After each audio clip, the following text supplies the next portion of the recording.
Hollywood producer's daughter mocked the rules. Judge Caprio's sentence stunned the audience.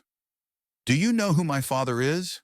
Madison Lennox whispered as she brushed past the metal security gates, her voice barely audible, yet carrying the weight of entitlement that seemed to precede her.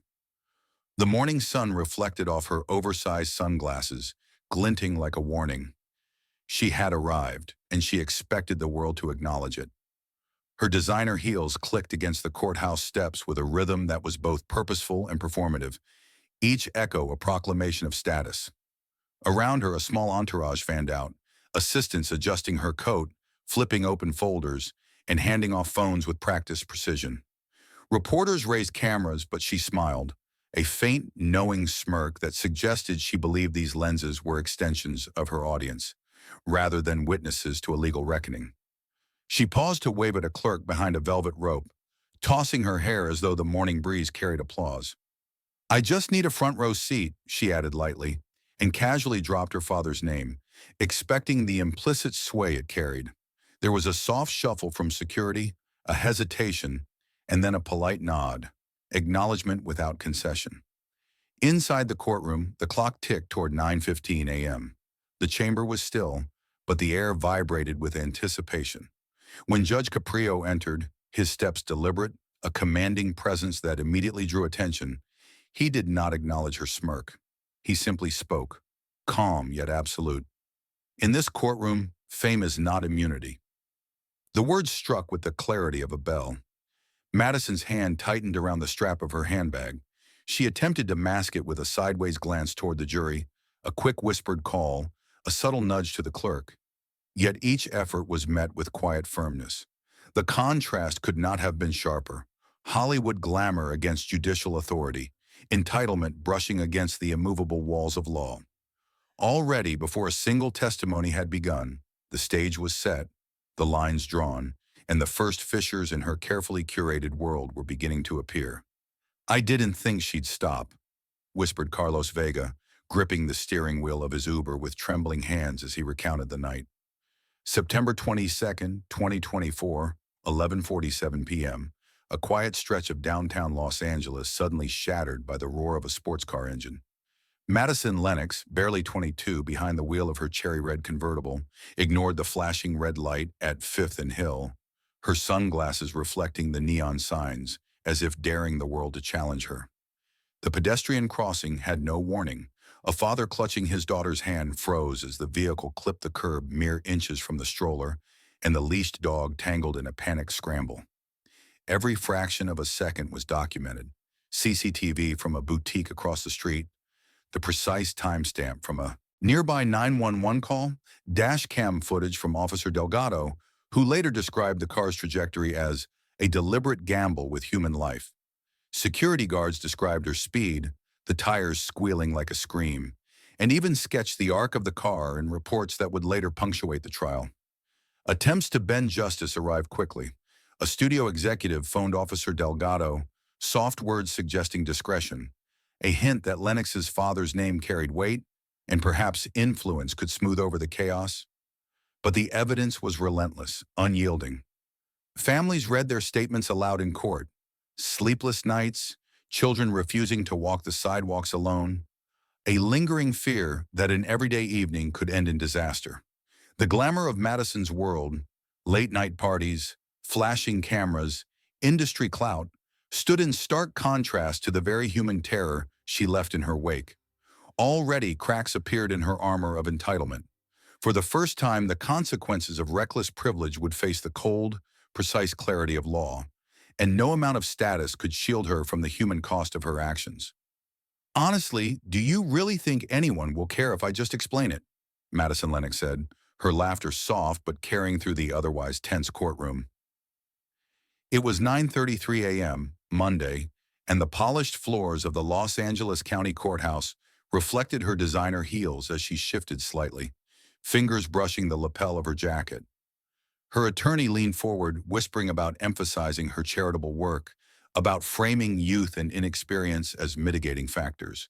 But Madison waved him off, smirking at the gallery. "Come on, everyone knows my dad could fix this," she said. And for a heartbeat, the courtroom seemed to still. the weight of her privilege pressing in like a tangible thing. Judge Caprio, seated with unwavering calm, finally spoke. "We do not negotiate morality based on fame or fortune," he said, voice precise, measured, cutting through the murmurs like a scalpel. The gallery shifted. Reporters scribbled furiously. Families of pedestrians caught in her reckless night exchanged tense glances. Their fear and anger radiated quietly, visible in every tightened jaw and shallow breath. Madison leaned back, adjusting her jacket, an unconscious tremor betraying a flicker of discomfort beneath her practiced poise. Caprio's questioning was deliberate. "You were traveling at speeds that endangered lives. Do you understand that celebrity or status cannot alter the consequences for someone's actions?" Madison's smile faltered slightly. She opened her mouth, then closed it, realizing the gravity of the collision between her insulated world and the trauma she inflicted. Each pause, each deliberate word from the judge, highlighted her unawareness of the ripple effects she caused. By the time Caprio's gaze swept the courtroom, it was clear. Privilege would meet accountability, and the audience sensed a moral reckoning rising, imminent, unavoidable. "Why is this even on camera?" Madison Lennox whispered, brushing a strand of hair from her eyes as the prosecutor clicked through synchronized footage. 11:46:52 p.m. Sunset Boulevard, the red light ignored, her sports car surging forward with a roar. 11:47:01, the brakes squealed, pedestrians leaping aside, a young girl's scream slicing through the night. 11:47:3, 40 centimeters from disaster, captured in chilling slow motion on 3 devices at once. Dash cam, traffic camera, and a neighbor's phone. Every frame precise, undeniable. Officer Martinez leaned forward, voice steady but firm. Measured speed, 57 in a 35. Angle of approach, 32 degrees. Crosswalk clearance, 40 centimeters. Witnesses frozen in place. Children traumatized. Each number hung in the air, heavy, inescapable. Madison's attorney stammered, citing ambiguous lighting, technicalities, the confusion of late-night streets. But Judge Caprio's gaze cut through the excuses. "The facts are consistent. The measures are exact. Speculation does not erase consequence." Victim statements followed. A mother recounting sleepless nights, her hand trembling as she traced the path of the car in her mind. A child's therapy bill, $2,100 per session, each figure a ledger of fear and disruption. Behind-the-scenes calls, whispered attempts to influence outcomes, informal interventions, all evaporated under scrutiny. Madison shifted in her seat, a flicker of doubt crossing the carefully constructed mask of confidence. Evidence, irrefutable and meticulous, had stripped away the facade, leaving entitlement exposed. Here the collision of fame and fact became absolute, and the audience understood the inevitability of a moral reckoning that awaited her. "Do you find this amusing?" Judge Caprio's voice cut through the murmurs, calm yet unyielding. Madison Lennox froze, the smirk she had worn like armor now twitching uncertainly. 2:18 p.m.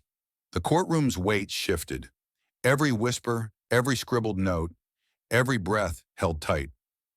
"Your laughter during testimony," he continued, "and your reliance on connections to influence outcomes reveal a disregard not just for law, but for the society that sustains it. Privilege is not a shield, it is a responsibility. When misused, it distorts justice and erodes public trust." Madison's voice trembled, barely audible. I didn't mean, I wasn't thinking." Her words faltered, the rehearsed charm of Hollywood etiquette failing under the gravity of ethical exposure. She glanced at her father in the gallery, hoping for reassurance, and found only eyes wide with tension. A mother rose, voice quivering. "I heard her car. My daughter screamed. I froze. We were terrified for our lives." Across the room, a teenager added, "I thought I was going to die. She came so close. I can't forget it." Caprio's gaze swept over Madison. "Accountability is not measured in fines alone. Moral responsibility, civic duty, and ethical awareness are inescapable. The lives you endangered are real. The trust you breached is real. Fame does not grant immunity." Madison shifted in her chair, unease replacing arrogance, glancing at the jury, at reporters, at the parents whose lives she had upended. For the first time, the weight of her actions pressed fully upon her, a collision of privilege and human consequence that left silence thick and anticipation taut. Madison Lennox, the court has reached its decision. The words cut through the stillness like a bell tolling. It was 4:02 p.m., the late afternoon sunlight pulling against the polished wood of the courtroom, illuminating every tense face. The verdict was precise: $18,400 to cover therapy, medical expenses, and property damage. Beyond the numbers, the sentence carried weight: 150 hours of community service, teaching traffic safety to children, volunteering with youth at-risk programs, tangible acts meant to restore not just harm done, but understanding of its gravity. Madison's expression froze. Shock edged into the carefully curated mask of confidence she had carried through the proceedings. Her lips parted, a breath caught somewhere between disbelief and fear. She glanced around the gallery. Muted nods, measured applause, and quiet murmurs of approval flickered among the victims' families. Journalists scribbled furiously, aware they were witnessing more than a legal ruling. They were documenting a cultural statement, a rare moment where privilege met accountability without compromise. Judge Caprio's voice resonated, steady and deliberate. Unchecked privilege endangers lives. Accountability must be visible, consistent, and meaningful. Justice is not abstract. It is enacted, witnessed, and understood. The courtroom absorbed the weight of his words. Madison's hands trembled slightly as she lowered her gaze, finally confronted by the tangible consequences of actions once insulated by status. The sentence was more than punishment. It was symbolic justice, linking penalty directly to harm, intertwining moral responsibility with legal consequence.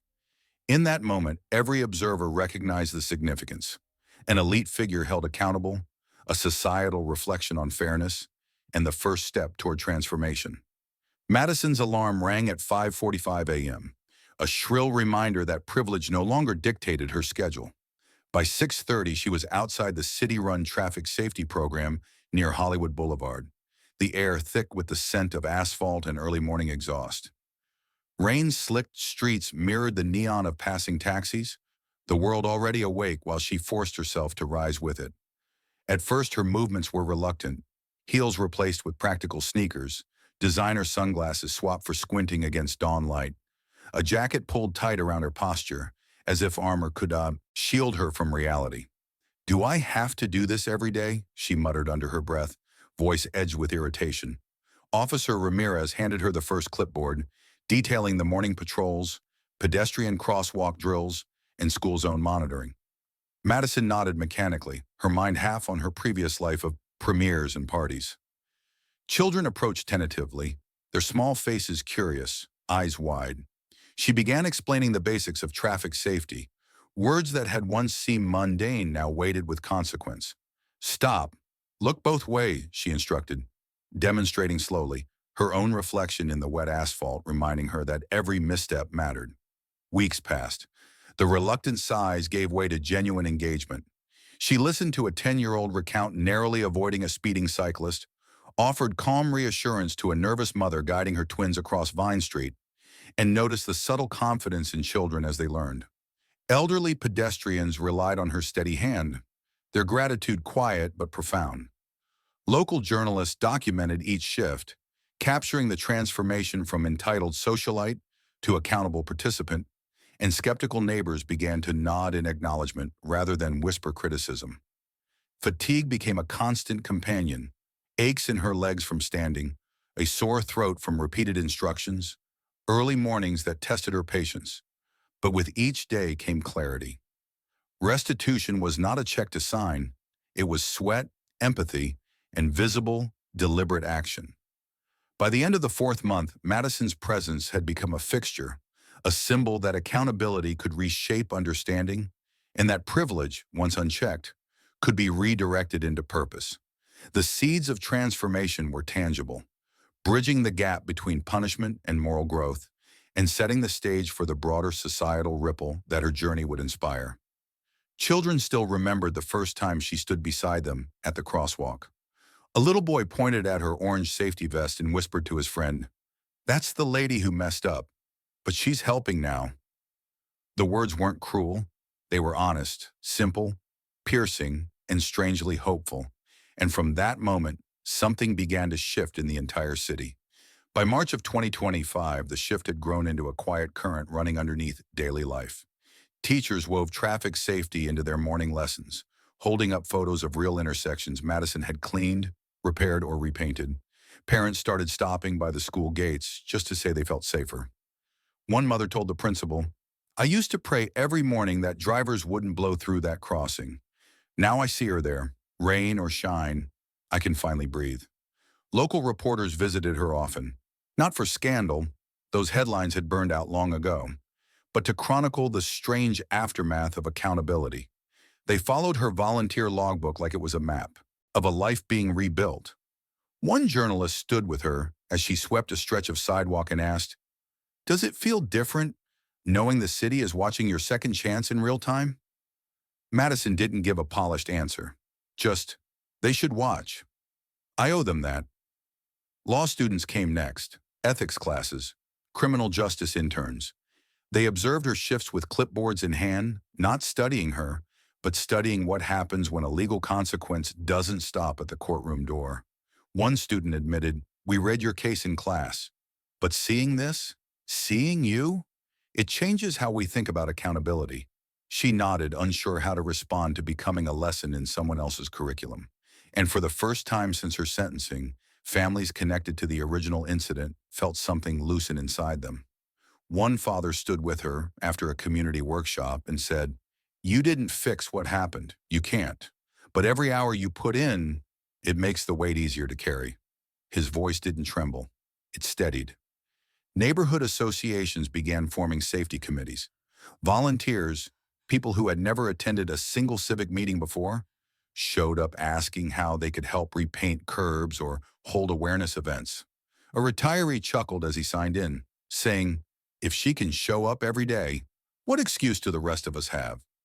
Somewhere between her 100th workshop and 1,000th wave to children crossing a street, Madison stopped being the girl whose last name once shielded her and started becoming something far more uncomfortable, far more honest, a bridge between who she had been and the community she had once endangered. Her presence became a quiet reminder that privilege collapses in the face of genuine accountability, and that accountability, when carried out in full view, strengthens trust more than any verdict ever could. People began speaking of the case not with bitterness, but with a sense of collective awakening. A single mistake had shattered lives, but the aftermath, the work, the visibility, the humility, became a lesson that communities rarely get to witness up close. Transformation is not a performance. It is a daily act that asks others to reconsider what justice can look like when the consequences are lived, not just served. And in the ripple of that transformation, an entire city started to change with her. She stared at the last blank page of the notebook Judge Caprio had handed her 9 months earlier. At the top of it, she wrote a single line, "This is the part I once believed I'd never have to face." And from there, the truth finally began to spill. She wrote about the arrogance she used to wear like a second skin, the quiet belief that consequences were for other people, not for someone with her last name. She admitted how easy it had been to mistake comfort for character. "Privilege didn't make me powerful," she wrote. "It made me careless." It was the first time she had ever put that sentence on paper, and seeing it in her own handwriting changed the air around her. She described the moment everything cracked, the courtroom, the fear, the stunned silence when the judge told her she wasn't untouchable. She remembered him leaning forward, studying her the way a teacher studies a failing student who still has potential. He told her, "Accountability is only heavy when you haven't carried it before." Those words, which once stung, had become the compass that guided every shift she worked and every sidewalk she swept. As she wrote, she recalled how public opinion had transformed with her. The same community that had once seen her as a symbol of entitlement now debated her case as if it were a turning point in civic ethics. Professors cited it. Journalists dissected it. Residents talked about it, not as a scandal, but as a reminder of what justice could look like when it wasn't reduced to fines and headlines. A case that had begun as a story of recklessness had somehow grown into a pulse of reform. She paused, listening to the sounds outside her window, the hush of tires slowing at a crosswalk she had painted with her own hands. Children crossed there every morning under the watch of volunteers who might never have shown up if her failure hadn't forced the conversation.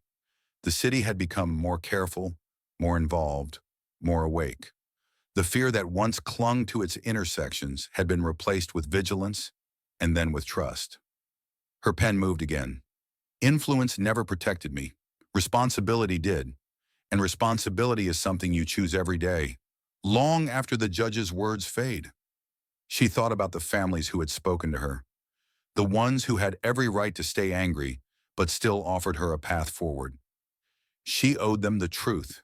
She wasn't redeemed by punishment. She was reshaped by the work that followed. Redemption wasn't a moment, it was a practice. In her final paragraphs, she wrote about Judge Caprio's legacy, not the legal one, but the moral one. The way he dismantled her assumptions without humiliation. The way he believed that consequences could teach rather than destroy. He had crafted a sentence that forced her to look the community in the eye. It wasn't leniency, it was a mirror. And as she closed the notebook, she understood something she wished she had known years earlier. Justice is not the end of a story. It is the beginning of responsibility. It restores victims by making harm visible. It strengthens society by making accountability undeniable. And for those who once misused their influence, it offers a direction. If they have the humility to take it, the city would move on, but the lesson would not. It lingered in the crosswalks she painted, the workshops she led, the voices of children who now cross the street with confidence. A case that began in privilege ended in clarity. The moment you stop hiding from your own impact is the moment you start changing it. And somewhere in the quiet between who she had been and who she had become, Madison realized her story was no longer about a single mistake. It was about what a community can build when it refuses to let that mistake define the end.